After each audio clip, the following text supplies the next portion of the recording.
सुखदेव भगवान ने कहा, राजेंद्र परीक्षित, ये संसार सागर है। जैसे हम लोग देखते हैं कि समुद्र में जीव जंतु रहते हैं सागर में, ऐसे ये संसार सागर है। और इस संसार सागर में बड़े बड़े मगरमच्छ रहते हैं, बड़े बड़े जीव जंतु हैं। और इस संसार रूपी सागर में तो ऐसे मगरमच्छ हैं, अगर जिनके बीच में हम फंस गए तो निकल नहीं सकते। इस संसार सागर में 6 मगरमच्छ हैं बड़े बड़े, बोले काम, क्रोध, मोह, लोभ, मद और मत्सर। इन 6 मगरमच्छों के बीच में अपनी भी बड़ी सुंदर 6 चीजें तैर रही हैं। बोले हानि लाभ जीवन मरण और जस अपयस विदेहात। हानि लाभ जीवन मरण जस अपयस। इस संसार में हानि लाभ जीवन मरण जस अपयस, बोले विधिहात नहीं। विधिहात जब इस सब भगवान के हाथ में सौंप देंगे, परमात्मा के हाथ में सौंप देंगे, तभी हमारे जीवन में कोई कष्ट नहीं होगा। क्योंकि कहा भी गया है कि जिसने अपनी सौंप दी और हाथ प्रभु के डोर, औलझ कभी सकती नहीं, बोले पकड़े नंद किशोर। जिसने भगवान के हाथों में अपनी डोर थमा दी है तो फिर कोई चिंता ही नहीं है। फिर भगवान कहते हैं, फिर भक्त तुम्हें चिंता नहीं करना, तुम्हें तो चिंतन करना है। चिंता तो परमात्मा करेगा, है ना।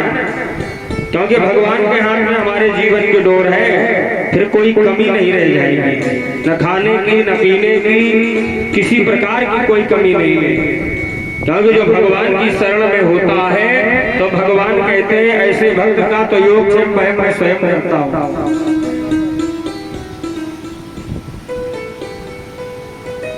भगवान ऐसे भक्त का योग स्वयं करते हैं। एक बार भगवान श्याम सुंदर बैठे हुए थे तो भगवान चक्र के साथ में खेल रहे थे।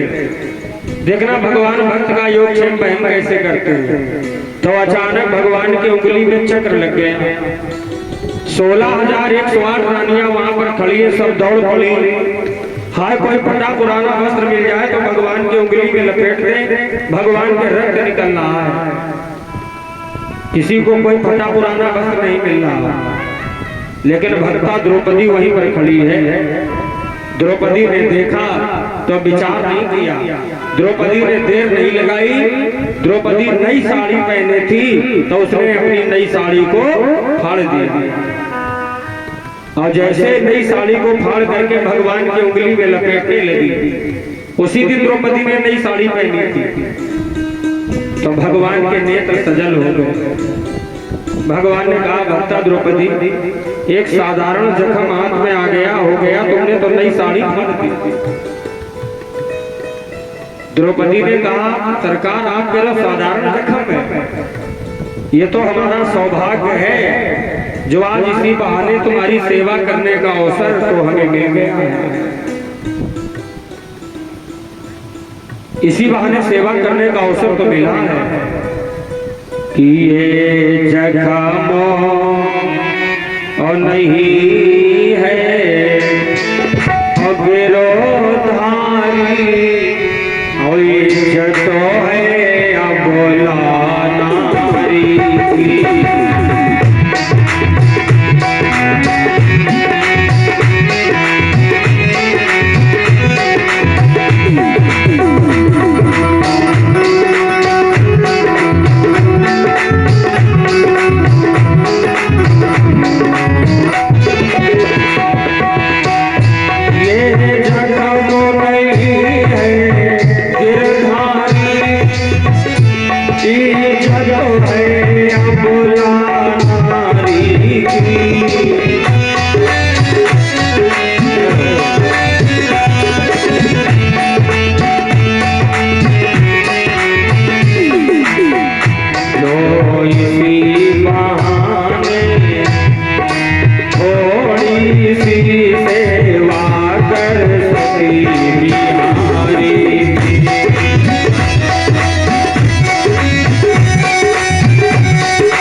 आज इसी बहाने आपकी सेवा करने का हमें अवसर तो मिल गया।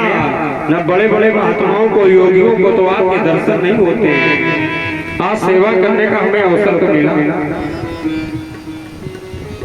भगवान ने कहा, द्रौपदी तुमने तो साड़ी फाड़ करके हमें ऋणिया बना दिया, और समय आने पर यह ऋण हम जरूर चुकाएंगे। भगवान कहते किसी भक्त का ऋण हम अपने ऊपर रखते नहीं हैं, जरूर भगवान देते हैं। भगवान के लिए अगर थोड़ा भी समय निकाल लिया, परमात्मा के लिए थोड़ा भी अगर अपने कार्य किया, तो भगवान कहते मैं तुम्हें वापस जरूर करता हूं, व्यर्थ नहीं जाता। भगवान की की हुई आराधना, भगवान की हुई भक्ति, भगवान की हुई तपस्या, पूजा कभी हमारी निस्वार्थ नहीं जा सकती, व्यर्थ नहीं जाती। आज नहीं तो कल, कल नहीं तो परसों उसका फल हमें जरूर प्राप्त होता। और ऐसे ही पापों का फल, जो पाप करते हैं हम, तो उसका हमें परिणाम भोगना पड़ता है। चाहे आज नहीं तो कल, कल नहीं तो परसों, किसी न किसी दिन वो हमें परिणाम पापों का भोगना ही पड़ेगा। पुण्यों का फल मिलेगा और पापों का परिणाम भोगना पड़ता है। क्योंकि परमात्मा जब देता है तो छप्पर फाड़ के देता है। परमात्मा जब देता है तो छप्पर फाड़ के देता है, और जब परमात्मा लेता है तो कहते हैं चमड़ी भी उधेड़ लेता है। भगवान ने कहा, द्रौपदी तुमने तो हमें ऋणिया बना दिया है, समय आने पर जरूर चुकाऊंगा। वही हुआ जब भरी सभा में आचार्य, कृपाचार्य, द्रोणाचार्य, भीष्म पितामह जैसे महान लोग बैठे थे। द्रौपदी चिल्ला रही है, गिड़गिड़ा रही है, सभी के पास में जा रही, कोई विरोध नहीं कर सकता। दुशासन साड़ी खींच रहा। द्रौपदी को भरोसा था कि यहाँ आचार्य, कृपाचार्य सब लोग बैठे, किसी ने विरोध नहीं किया। अब द्रौपदी को लगा कि संसार में हमारे लिए तो अंधेरा है। जब संसार से, जब व्यक्ति का संसार से रिश्ता टूट जाता है, संसार से ठोकरें खाता है, दुनिया वालों से व्यक्ति ठोकरें खाता, तब उसे भगवान की याद आती है। व्यक्ति के जीवन में जब दुख पड़ता है तब उसे भगवान की याद आती है, और जब सुख आता है तो भूल जाता है। बोले दुख मां सुमिरन सबो करे, और सुख मां करे न कोई, और जो सुख मां सुमिरन करे तो दुख काहेगा। द्रौपदी के जीवन में दुख है, भगवान की याद आ गई। दुख में तो भगवान की अपने आप याद आती है। काहे?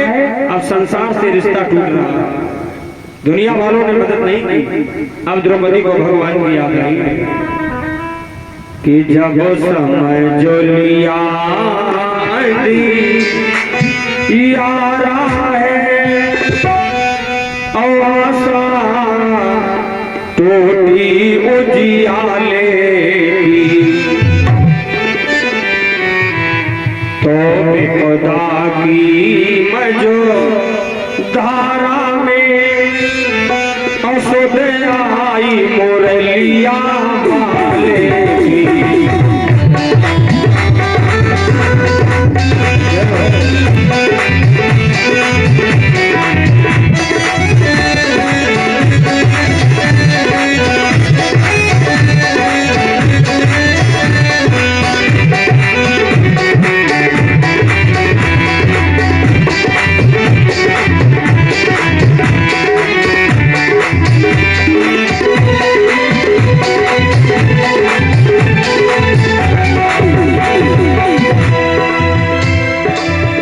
जब समझ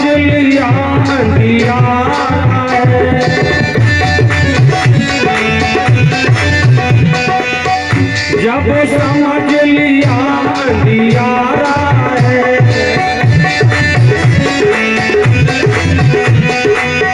आशा टूटी उजियाले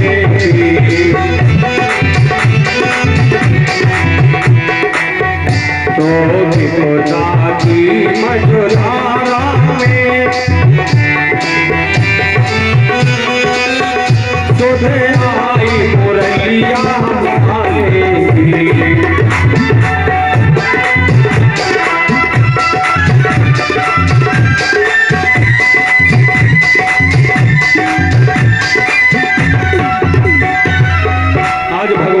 द्रौपदी को याद आई, हे श्याम सुंदर मुरली मनोहर, तुम्हारे अलावा हमारी कोई लाज नहीं बचा सकता। एक हाथ साड़ी बची है, केवल द्रौपदी दांतों से दबाए लाज बचाए। भगवान रो रहे लेकिन जा नहीं रहे। रुक्मिणी ने कहा भगवान से कि श्याम सुंदर, भक्ता की लाज लुट रही है और वो रो रही है, तुम जा क्यों नहीं रहे हो? भगवान ने कहा अभी तो द्रौपदी को अपने दांतों पर भरोसा है, और जब संसार से रिश्ता टूट जाएगा तो इनके मात्र का ही सहारा नहीं होगा संसार पर। भगवान कहते तभी तो हम उसका ठेका लेते हैं, अभी तो उन्हें दांतों पर भरोसा है। अंत में वही हुआ, द्रौपदी ने दोनों हाथ ऊपर उठाए और दोनों हाथ ऊपर उठा करके आवाज लगाई। दोनों हाथ ऊपर उठा के आवाज लगाई कि श्री कृष्ण चंद्र जल दिया और आशाएं सारी छूट गई, और जो कृष्ण सात मुख से निकला, असाड़ी दांतों से छूट गई।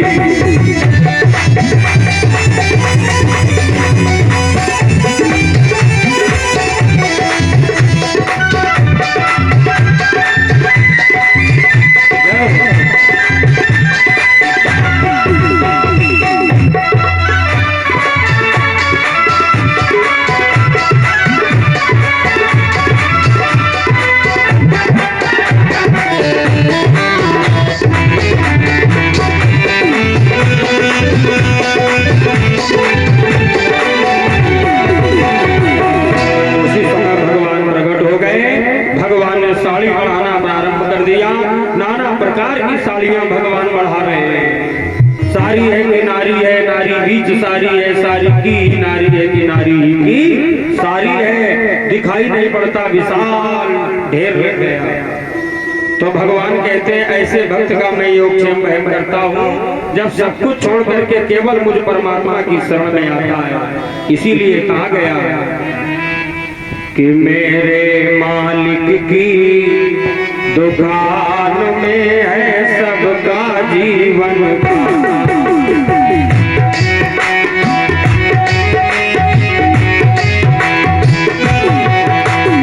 भगवान की दुकान में है सबका जीवन का।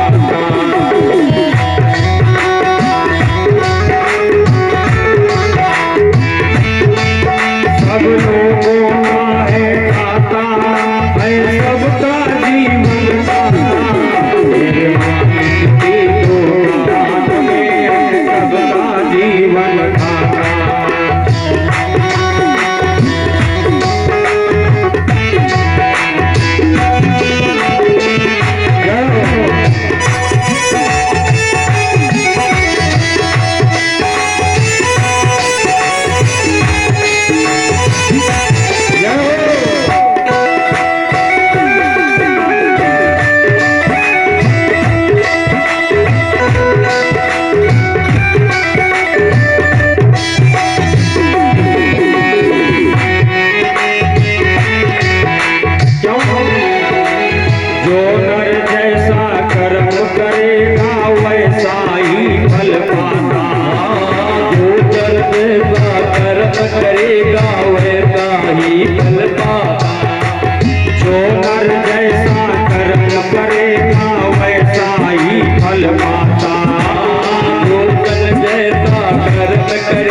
बड़ा सुंदर भाव, मेरे मालिक की दुकान में है सब लोगों का खाता। मेरे मालिक की दुकान में सब लोगों का खाता।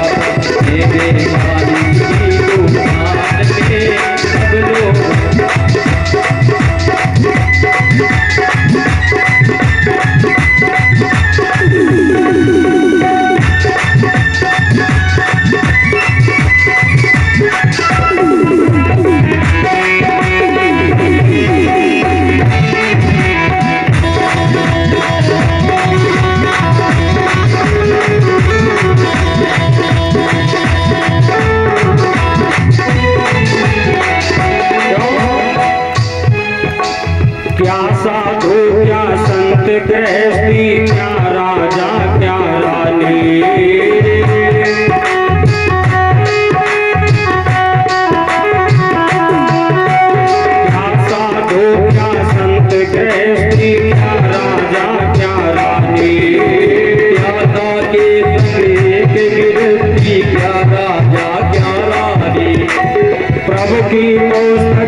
मेरे मालिक की बात में सब लोगों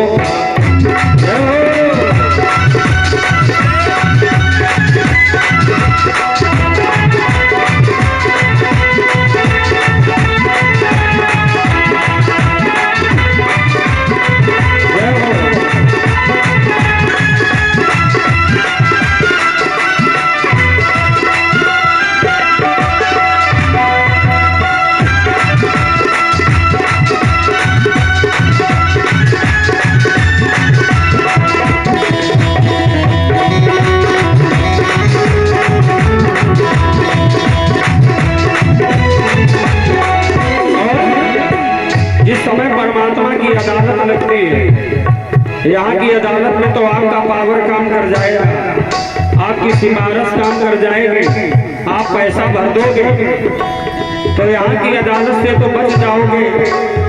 लेकिन जब परमात्मा की अदालत लगेगी तो वहाँ तुम्हारा पावर काम नहीं देगा, वहाँ सिफारिश काम नहीं देती भगवान के यहाँ। किसी प्रकार की चालाकी ठगी वहाँ पर नहीं चलेगी, घूसखोरी नहीं भगवान के यहाँ चलती। फिर भगवान स्वयं बैठता सिंहासन पर फैसला करने के लिए, कोई दलील नहीं, कोई वकालत नहीं, करता है इंसाफ सभी के सिंहासन पर बैठ के।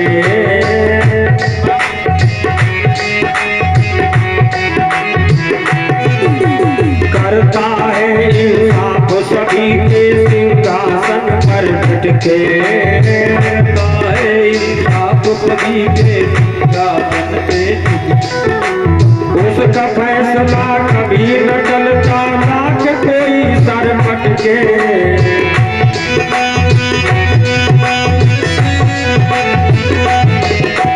समझदार तो चुप ही रहता, मूर्ख शोर मचाता मेरे मालिक की। मेरे मालिक की दुकान में है सबका जीवन खाता, मेरे मालिक की दुकान में सब लोगों का खाता, मेरे मालिक की दुकान में है सबका जीवन खाता, मेरे मालिक की दुकान में सब लोगों का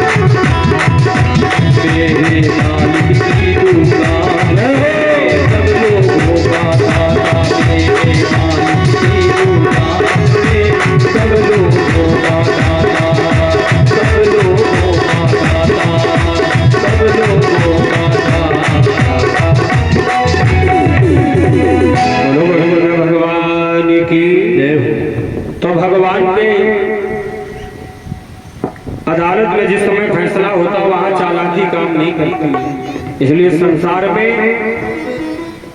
ऐसा जीवन जियो कि हमारे शरीर के द्वारा कभी किसी को कोई कष्ट ना मिले। आज बड़ी सुंदर भगवान की पावन कथा चल रही है। जो कथाएं आप लोग श्रवण कर रहे हैं ये चाक्षुष मनमंत्र की कथा है। पहले मनमंत्र की कथा हुई, पर उत्तम नाम का मनमंत्र लगा बदल गया, तामस नाम का मनमंत्र लगा बदल गया, चाक्षुष नाम का मनमंत्र लगा वो भी बदल गया। अब आप लोगों के समक्ष में बड़ी ही पावन मंगलमयी कथा आ रही है। मनु अब स्वयं वैवस्वत मनमंत्र में भगवान की कथा प्रवेश कर रहे हैं। अब नवम स्कंद में श्रीमद् भागवत महापुराण की बड़ी पावन कथा प्रारंभ हो रही है। नवम स्कंद में जिस समय भगवान की कथा प्रारंभ हुई तो परीक्षित जी ने सुखदेव भगवान से कहा, महाराज मैंने सुना है कि सूर वंश में भगवान राघवेंद्र सरकार का भी जन्म हुआ था। भगवान आए थे ये भी कथा हम सुनना चाहते हैं। सुखदेव भगवान ने कहा, परीक्षित अगर हम विस्तार पूर्वक तुम्हें भगवान की कथा सुनाएंगे तब तुम वर्ष सतह रपी सैकड़ों वर्ष लग जाएंगे, लेकिन कभी सूर्यवंश समाप्त नहीं हो सकता। भागवत महापुराण में लिखा है, यदा विष्णु स्वयं वक्ता, अगर भगवान विष्णु वक्ता बने तो ये भागवत 1 महीना में पूरी होगी। लक्ष्मी जी श्रोता बने, और यदा लक्ष्मी स्वयं वक्ता, अगर लक्ष्मी जी वक्ता बने, विष्णु भगवान श्रोता बने, तो ये भागवत महापुराण 2 महीने में पूर्ण हो सकती है। और आजकल के व्यास तो जीवन भर लगे रहे, भागवत की कथा कभी पूर्ण कर ही नहीं सकते हैं, क्योंकि हरि अनंत हरि कथा अनंता, भगवान अनंत है, भगवान की कथाएं भी तो अनंत हैं। कहीं सुनई बहु विद सब संता, भगवान की अनंत कथाएं हैं, कथाएं कभी पूर्ण हो ही नहीं सकती। बहुत भगवान की अनंत है कथाएं, अंत ही नहीं भगवान की कथाओं का। महाराज काश्यप और अदिति से विवस्वान नाम का बालक पैदा हुआ, विवस्वान का जन्म हुआ। महाराज इन्हीं के यहाँ सौर भगवान